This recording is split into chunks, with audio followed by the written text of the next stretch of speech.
Hi, this is Keith with How to Build Your Own Home, and I want to talk about pricing your lumber package. This is kind of a headache. It's a headache that a lot of builders just don't deal with.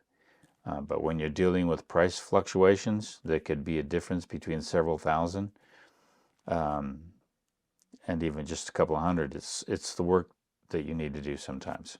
I want to talk about box stores and lumber yards. Basically, where do you go really to get the best price for your lumber package? That is a really tough question to ask or even answer because it depends. And let me explain what I'm talking about. I usually, every couple of months I do a random pricing of where things are with the market. And as the years progress, it's like all over the place. I used to be able to just get a lumber package from one source and that would be it, and not really kind of worry. I mean, there could be a difference in price on one line item. There could be a buck or 75 cents more, and I wouldn't worry about that too much. But the prices are all over the place these days. And I'll give you a good example. I priced a sheet of OSB, which is a 4x8 a half-inch OSB, which is really your sheeting for your exterior house and also for the parts of the home. And I got it at two box stores in a local lumber yard. And one box store, which we won't mention, was $20.34. The local lumber yard was $23.88. And another box store was $14.68. And I need 530 sheets of that.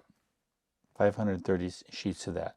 So you add that up, even if it's a $4 range, let's see, it's 8 times 530. That's $4,240 difference from between the high price and the low price. That's just with one line item. But what's really funny is that the low price of the OSB was actually the lowest lumber or the higher lumber price versus the other box store. So the other box store had a lower lumber full package price than this box store. Yet this box store's line item for OSB was significantly lower. So they have a higher price on some items and a lower price on other items, and another box store is going to have a different price on this versus this box store. This is the headache that I deal with every once in a while. Here's another good example.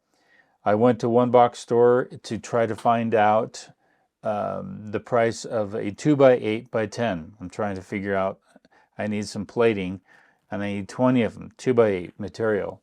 One box store doesn't supply it. They just will not offer that dimension of lumber. The other box store was $16.95. The local lumber yard was $19.45. We're talking a couple dollars difference here. And that adds up when you're doing 40, 50, 60, 80 pieces of lumber. That does add up quite a bit.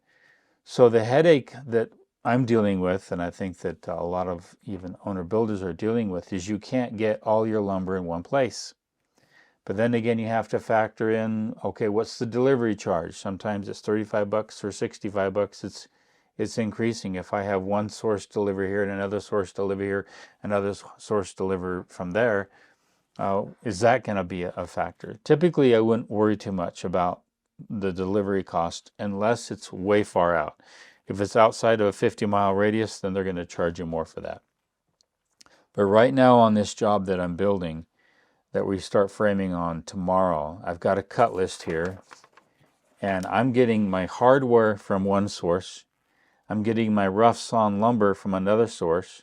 I'm getting my regular lumber package, 2x8s, 2x10s, 2x6s, etc., from another source, and I'm even getting my LVLs from another source.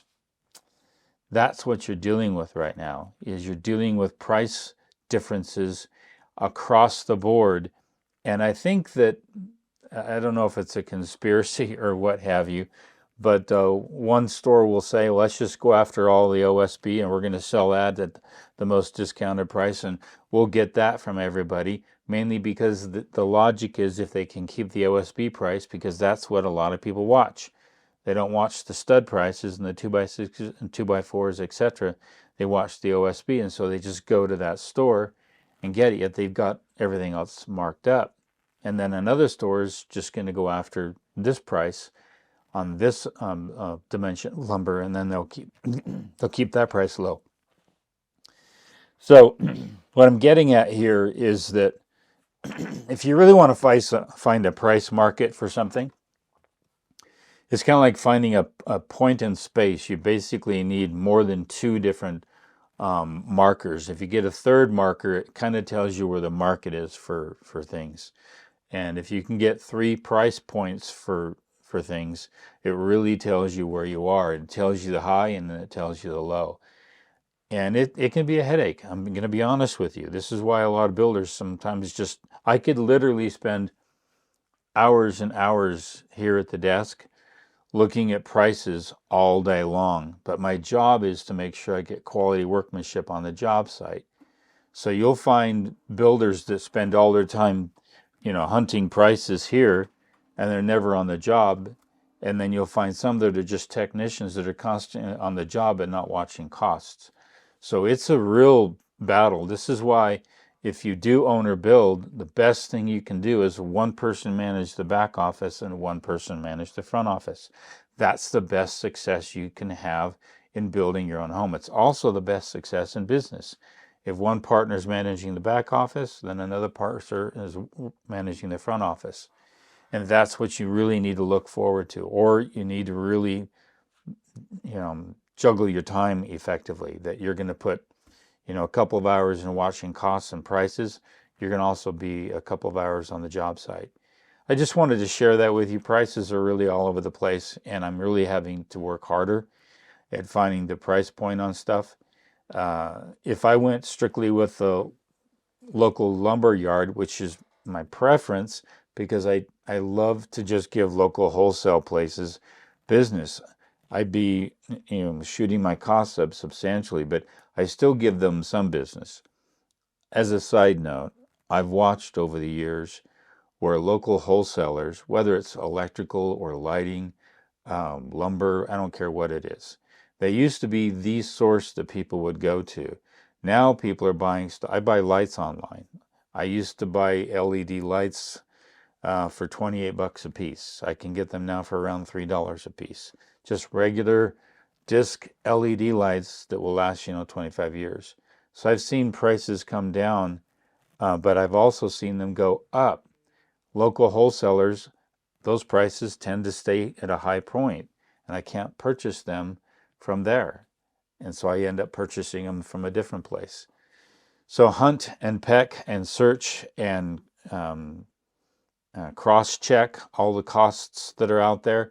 This is where you really can win the game if you do spend enough time, is to make sure that you're getting the prices that you really need to make yourself a home that you can afford. With today's high interest rates and whatnot, you've got to really be on top of this. If you're not, you're going to be paying more for the home, and you don't need to do that. This is Keith Guest getting back to work from How to Build Your Own Home. You guys take care.